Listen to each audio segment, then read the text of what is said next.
ศูนย์ส่งเสริมสินค้าเฉพาะจีนอาเซียนได้ส่งเสริมการผสมผสานทางด้านการค้าจีนอาเซียนอย่างลึกซึ้ง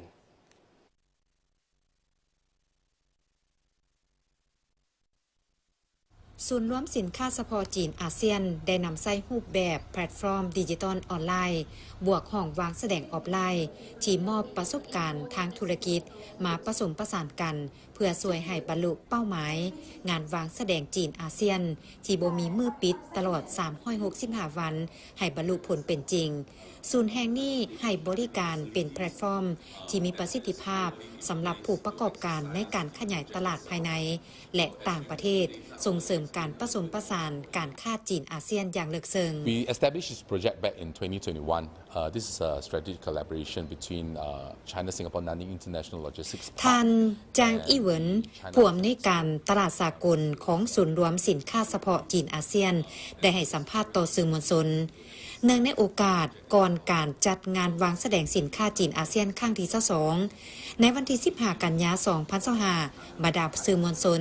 จากสื่อหลักของประเทศสมาชิกอาเซียน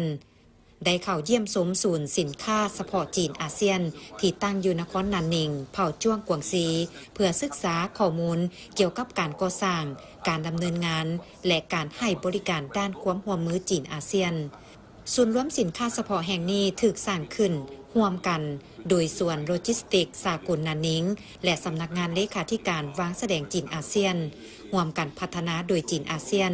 โครงการนี้แนะใส่ตลาดใหญ่ของประเทศสมาชิกสนธิสัญญาเศรษฐกิจของภาคพื้นอาเซียนและประเทศที่เข้าร่วมโครงการริเริ่ม1แล้ว1เส้นทาง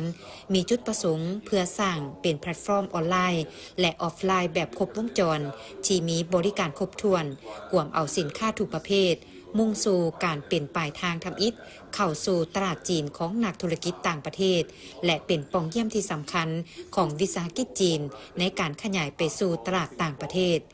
ห้องวางแสดงสิงคโปร์อินโดนีเซียไทยเวียดนามลาวกัมพูชาเมียนมาเมื่อก้าวเข้าสู่ศูนย์รวมดังกล่าวแม่นประกอบมีวัฒนธรรมของแต่ละประเทศที่นำมาวางแสดงอย่างครบถ้วนพร้อมทางผลิตภัณฑ์สินค้าเฉพาะที่หลากหลายนับบ่ถ้วนท่านจางอี้เหวินกล่าวตื่มว่าศูนย์รวมได้สร้างหอวางแสดงหัวข้อที่ผสมผสานลักษณะวัฒนธรรมของประเทศต่างๆไว้17ห้องวางแสดงได้ดึงดูดสินค้าพิเศษไว้หลายกว่า 5,500 ประเภทและได้จัดกิจกรรมพิเศษต่างๆหลากหลาย300กิจกรรมอย่างต่อเนื่องศูนย์รวมสินค้าเฉพาะดังกล่าวใช้วัฒนธรรมเป็นสื่อการเชื่อมโยงรวบรวมความร่วมมือผ่านธุรกิจการค้าและสนับสนุนด้วยการบริการครบวงจรซึ่งสามารถดึงดูดคณะผู้แทนทางภาครัฐและภาคธุรกิจภายในและต่างประเทศหลายคณะมาเยี่ยมชมมาศึกษาและเจรจาธุรกิจอย่างต่อเนื่องศูนย์รวมดังกล่าวได้สร้างแพลตฟอร์มดิจิทัลออนไลน์แบบรูปแบบต่างๆผ่านแบบจำลองการดึงดูดการเข้าชมจากผู้บริโภคและการสร้างความเข้มแข็งให้ผู้ค้าเฮ็ดให้เกิดการเชื่อมต่ออย่างชัดเจนจากความต้องการของผู้บริโภคไปหาผู้ค้าและเฮ็ดให้การเข้าถึงด้วยการกดบาทเดียวสู่ตลาดใหญ่ของจีนและอาเซียน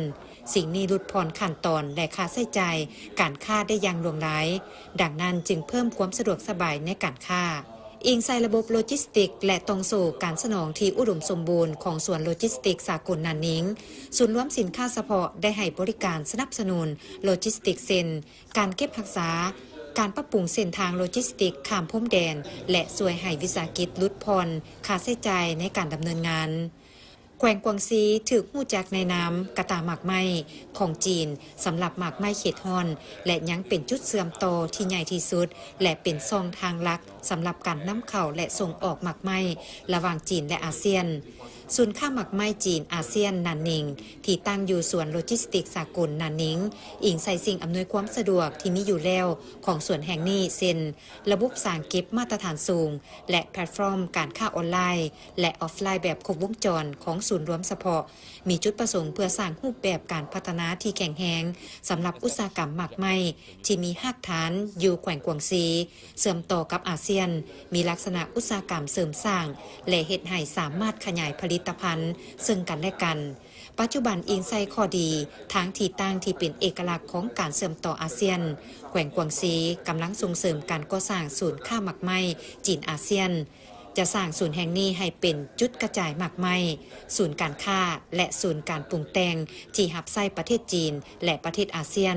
มุ่งสู่การบรรลุการร่วมศูนย์เซ็นการค้าหมักไม้จีนอาเซียนการวางแสดงการจัดการการเก็บรักษาการปรุงแต่งโลจิสติก And it is a national gift actually. I got to know